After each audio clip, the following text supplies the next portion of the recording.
नमस्कार दोस्तों, आप देख रहे हैं बेनकाब भ्रष्टाचार न्यूज। बेनकाब भ्रष्टाचार न्यूज पर आप सभी दर्शकों का स्वागत है। जैसा कि आप देख पा रहे हैं, मैं उत्तर प्रदेश के जनपद बहराइच के विकासखंड नवाबगंज से, इस समय कस्बा नवाबगंज में हम लोग, हमारी टीम बेनकाब भ्रष्टाचार की पहुंच चुकी है।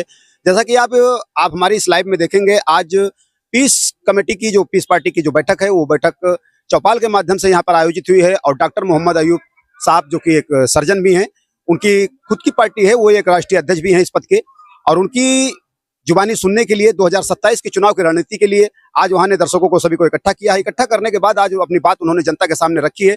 अब देखना यह है कि जनता 2027 में अपना सुझाव कैसे प्रस्तुत करती है, क्या करती है। आज के इस लाइव में आप सभी तरीके के शूट देखेंगे। आज हमारी टीम पूरी तरीके से कवरेज कर रही है, पूरी तरीके से हर एंगल को शूट करने का प्रयास कर रही है। हमारी टीम के काफी कार्यकर्ता यहाँ पर आज पदासीन है, काफी मेहनत कर रहे हैं। और डॉक्टर अयूब साहब ने भी बहुत दूर से चलकर आए हैं, उनका भी हमारे यहाँ के क्षेत्र के जनता ने उनका जो है सम्मान किया है, काफी उनको अभिनंदन नवाजा है। आज हमारी टीम यहाँ पर मौके पर पहुंच चुकी है, और यहाँ की जो हमारे अन्य नेतागण हैं, वो भी मंच पर तशरीफ लाए हुए हैं, वो इस समय मौजूद हैं। सभी लोगों ने बारी बारी से अपनी बातें रखते हुए वर्तमान सरकार पर जमकर निशाना साधा है। और भारतीय जनता पार्टी हो या फिर सपा की पार्टी हो, सभी को उन्होंने सब पर निशाना साधते हुए अपनी बात को रखी है। अब देखना यह है कि 2027 में चुनाव की रणनीति क्या होती है। अब हम सुनते हैं यहाँ की डॉक्टर साहब की जुबानी। धन्यवाद।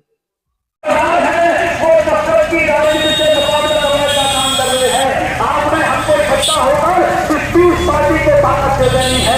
अगर 30 पार्टी को ताकत देंगे, 30 पार्टी सबके साथ मिलकर इंशाअल्लाह इस नफरत को हराने का काम करेगी। हम नफरत को हराएंगे, मोहब्बत जीतेगी, मोहब्बत का आलम जिंदाबाद होगा। और इंशाअल्लाह आप भी जिंदाबाद होंगे, आपकी कौन जिंदाबाद होगी, मानवता जिंदाबाद हो गई, हम जिंदाबाद होगा। इसी देश और प्रदेश में मेरे दोस्तों, आपके बीच में आपका नेता, आपका लीडर डॉक्टर मोहम्मद अयूब तशरीफ ला रहे हैं। इस देश में जिनको देखने के लिए, जिनको सुनने के लिए आज पूरे उत्तर प्रदेश में ये माँ रखी है, ये कौन सा दीवाना है कि जिस दीवाने को अल्लाह ने सब कुछ दिया है।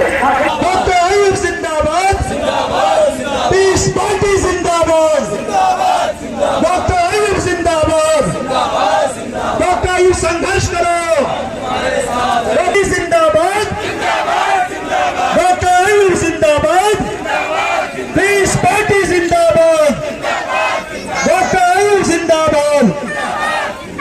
साथ अपनी बात को मुख्तसर करके खत्म करना चाहूंगा। देखो डॉक्टर अयूब आज आपके सामने बीच में बैठे हैं। आज जो लोग डॉक्टर अयूब और पीस पार्टी पे इल्जाम लगा, इंसानियत को बचाने के लिए निकला है। आज जो लोग मैदान में खड़े हैं और बड़े बड़े लोग कह रहे हैं कि डॉक्टर अयूब के सामने फला नेता बहुत बड़ा है, फला लीडर बहुत बड़ा है, आओ मैं बताता चलूं, आओ डॉक्टर अयूब से मुकाबला करना चाहते हो तो पहचानो डॉक्टर अयूब को। अरे ना डिग्री में तुम डॉक्टर अयूब से बड़े हो, और ना अल्हम्दुलिल्लाह पैसे में तुम डॉक्टर अयूब से बड़े हो। डॉक्टर अयूब को मिला लो। ये सारे जो लोग कह रहे हैं कि डॉक्टर अयूब को खरीदा गया है, समझ लीजिए ये हाथ उठना इस बात की जमानत है कि सपा बसपा कांग्रेस के ये चमची और से दोनों हाथों को हवा में लगाकर पीस पार्टी जिंदाबाद, डॉक्टर अयूब जिंदाबाद। पीस पार्टी की जनसभा को राष्ट्रीय अध्यक्ष डॉक्टर अयूब ने किया संबोधित। नवाबगंज बहराइच विधानसभा क्षेत्र मटेरा में अपना जनाधार बढ़ाने के लिए पीस पार्टी जी तोड़ मेहनत करने में लगी हुई है। मुस्लिम वोटों को अपने तरफ रिझाने के लिए जहां पीस पार्टी के कार्यकर्ता मुस्लिम मतदाताओं से संपर्क कर रहे हैं, दूसरी तरफ पार्टी शीर्ष नेतृत्व भी विधानसभा क्षेत्र मटेरा में अपना दमखम दिखाने की तैयारी में लगा हुआ था। इसी के चलते मंगलवार को नवाबगंज थाने के सामने राजा साहब के बाग में पीस पार्टी की तरफ से एक जनसभा का आयोजन किया। जनसभा को राष्ट्रीय अध्यक्ष डॉक्टर अयूब ने संबोधित करते हुए सत्तारूढ़ भाजपा सहित सपा पर निशाना साधा। उन्होंने कहा, सभी पार्टियां मुसलमानों के वोट बैंक के चक्कर में रहती हैं। प्रदेश अध्यक्ष अरविंद निषाद, महिला प्रदेश अध्यक्ष मीना सिंह और तमाम पार्टी के नेताओं ने जनसभा को संबोधित किया। पीस पार्टी का जो है कार्यकर्ता सम्मेलन हुआ है, इस संबंध में आपको क्या कहना है? और पीस पार्टी के कार्यकर्ता सम्मेलन मटेरा विधानसभा में हुआ है। उत्तर प्रदेश की सभी विधानसभाओं में ये कार्यक्रम पीस पार्टी का चल रहा है, और हमारी कोशिश है कि जो और समाज की समस्याएं हैं, खासतौर पर मुस्लिम समाज की, पिछड़े दलित समाज की जो समस्याएं हैं, उसको पार्टी कार्यकर्ताओं को अवगत कराया जाए, और इन समस्याओं का समाधान कैसे हो सकता है, इन समस्याओं का हल कैसे हो सकता है, इसको भी बताया जाए। हमारी समझ से सभी समस्याएं राजनीतिक है, और राजनीतिक एकजुटता से ही समस्याओं का समाधान हो सकता है। अगर हम ईमानदारी से राजनीतिक तौर पर एकजुट होकर के काम करें तो इंशाल्लाह हम इसमें कामयाब होंगे।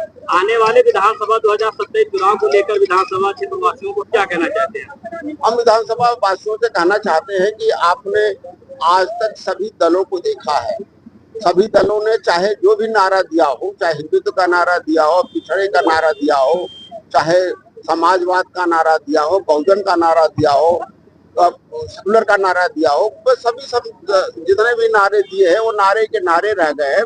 पर सभी के कार्यशैली वो धार्मिक और जाति भेदभाव कर रहा है और दूसरे समाज को उनको इंसाफ न देने का रहा है। सर, पीस पार्टी की विधानसभा चुनाव को लेकर कैसी तैयारी चल रही है? इस पार्टी की विधानसभा चुनाव लेकर के तैयारी चल रही है और हमारा ये उद्देश्य है कि हम कम से कम 50 सीटों पर विधानसभा स्तर तक, बूथ स्तर पर, विधानसभा स्तर जाकर के बूथ स्तर तक हम विधानसभा चुनाव की तैयारी करें और उसी के लिए कार्यक्रम चल रहा है। अभी जो कार्यकर्ता आए थे वो बूथ स्तर के कार्यकर्ता आए थे, उन्हीं का सम्मेलन हुआ है और हम यही कार्यक्रम पूरे विधानसभा में कर रहे हैं और कम से कम 50 विधानसभा 2027 के चुनाव के पहले तक तैयारी इंशाल्लाह कर लेंगे। सर, इस बार जो है नई हर्ष के साथ में जो पीस पार्टी